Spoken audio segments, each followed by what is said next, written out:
Radhe Krishna, Radhe Krishna, Radhe Radhe Radhe. Happy Rakshabandhan. Hello મિત્રો, કેમ છો? જય શ્રી કૃષ્ણ. રક્ષાબંધન સ્પેશિયલ આજે આપણે મિલ્ક કેક બનાવવાની છે.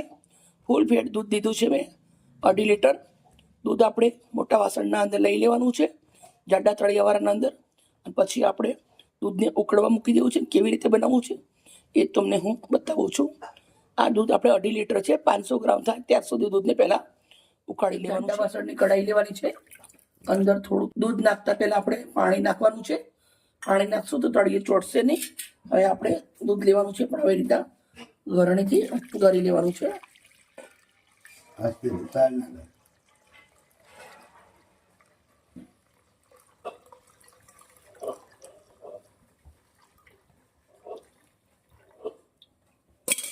દૂધ આપણે કઢાઈની અંદર મૂકી દીધું છે. દૂધને સરસ મજાનું ધીમા તાપે આપણે ઉકાળવાનું છે. મિત્રો, તમે જોઈ શકો છો દૂધ મને ઉકાળતે ઉકાળતે 1 કલાક થઈ ગયો છે અને ઉકળી સરસ જાડું ગળ થવા આવ્યું છે. તો હવે આપણે અંદર લીંબુ આવે એના ખાલી 2 થી 3 ટીપા આવી રીતે વારાફરતી નાખવાનું છે, પડતા પડતા. એનાથી એકદમ કણીદાર સરસ મજાનું આવી રીતે વારાફરતી.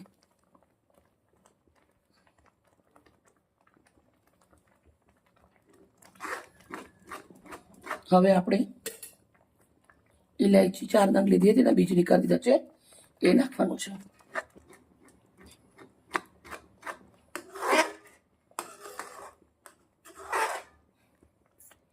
હવે આપણે અડધી વાટકી ખાંડ નાખવાની છે.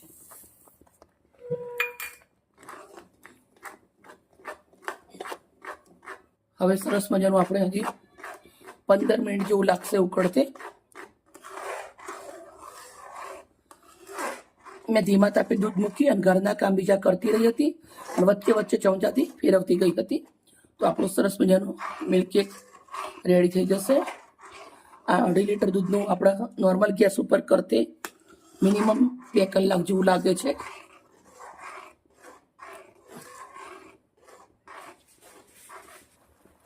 ખાંડનો ભાગ સરસ બળી ગયો છે. સાઈડમાંથી આપણે આવી રીતે લેતું જવાનું વચ્ચે વચ્ચેથી. તમારે થોડો ડાર્ક કલર કરવું હોય તો તમે ડાર્ક ગોળ આવે છે એ બી નાખી શકો છો ખાંડના જગ્યાએ. આ પૂરો મિલ્ક કેક રેડી થઈ જાય એટલે આવી રીતના કઢાઈ છોડશે. કઢાઈ છોડે એટલે સમજી લેવાનું કે આપણી જમવા માટે રેડી છે એમ.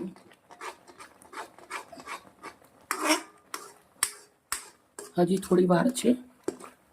જો થોડી થોડી કઢાઈ છોડે તો આપણે એકદમ સરસ ગોળ ફરે એવી રીતના આપણે કરવાનું છે આને.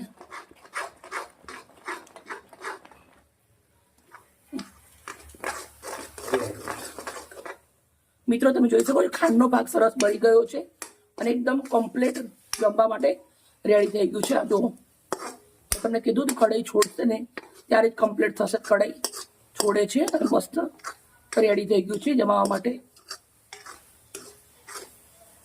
હવે ગેસને બંધ કરી દઉં છું. આવી રીતના મેં એલિમેન્ટનો એક ડબ્બો લીધો છે. અંદર થોડું ઘી નાખું છું અને આવી રીતે સરસ મજાનું ઘી નાખ્યા પછી હાથની મદદથી આવી રીતે લગાવી દેવાનું છે ડબ્બાને ચારે બાજુ, જેથી કરીને આપણે કેક કાઢીએ ત્યારે આસાનીથી નીકળી જાય. મારા જોડે એલિમેન્ટનો ડબ્બો હતો કેકનો એટલે એ લીધો છે. તમારા જોડે ના હોય તો તમે સ્ટીલના ડબ્બાના પણ બનાવી શકો છો. હવે ઘી લગાવી દેવાનું. તો બટર પેપર હોય તો મારા જોડે લગાવી દેવાનું, પણ બટર પેપર બધાના ઘરે હોતું નથી એટલે ઘીથી આપણે સરસ રહેશે. આવી રીતે ડબ્બાના અંદર કેક આપણી નીકાળી દેવાની છે. એવી કલાકંદની ટેસ્ટ આવે, લગભગ એવો જ આવે છે આનો ટેસ્ટ.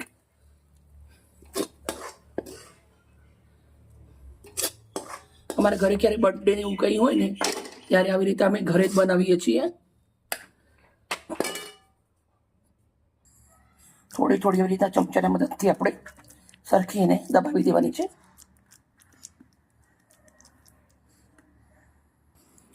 મિલ્ક કેક બની અને રેડી થઈ ગઈ છે. હવે આપણે 1 કલાક સુધી આને ઠંડી પડવા દેવાની છે. આવી રીતે ખુલ્લું રાખી અને ઠંડી પડવા દેવાની. કોતો કાણાવાળું છીબું ઢાંકી દેવાનું. ઠંડી પડે પછી હું તમને આગળ બતાવીશ. મિત્રો તમે જોઈ શકો છો આપણી કેક સરસ મજાની મિલ્ક કેક જામી અને રેડી થઈ ગઈ છે. હવે આપણે આને એક પ્લેટના અંદર લઈ લેશું.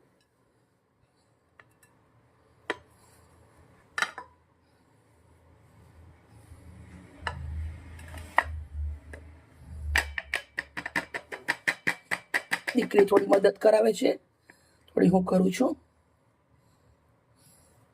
જો કેટલી સરસ મજાની જામી ગઈ છે.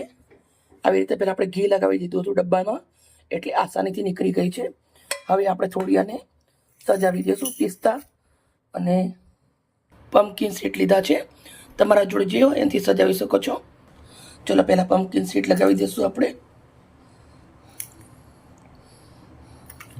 ડેકોરેશન તમે તમારી રીતે કરી શકો છો.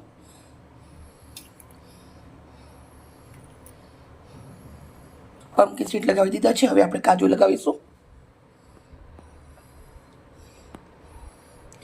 અમારી દીકરીને સજાવવું બહુ ગમે.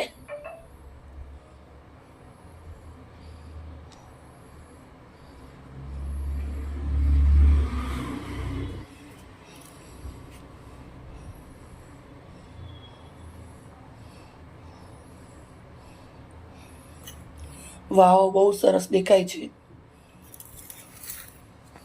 મિત્રો તમે જોઈ શકો છો કેટલી સરસ મજાની આપણી મિલ્ક કેક રેડી થઈ ગઈ છે. ભાઈ અને રક્ષાબંધન માટે બહારનું ના લાવવું પડે. મારી અવાજ ખરાબ છે એટલે તમારા લોકોને પણ તબિયત સારી રહે એના માટે આવી રીતના ભાઈઓને માટે ઘરે બનાવજો. હેપી રક્ષાબંધન ભાઈઓ. જો આપણે સરસ મજાની કેક બનાવી દીધી છે અને કટ કરીએ છીએ.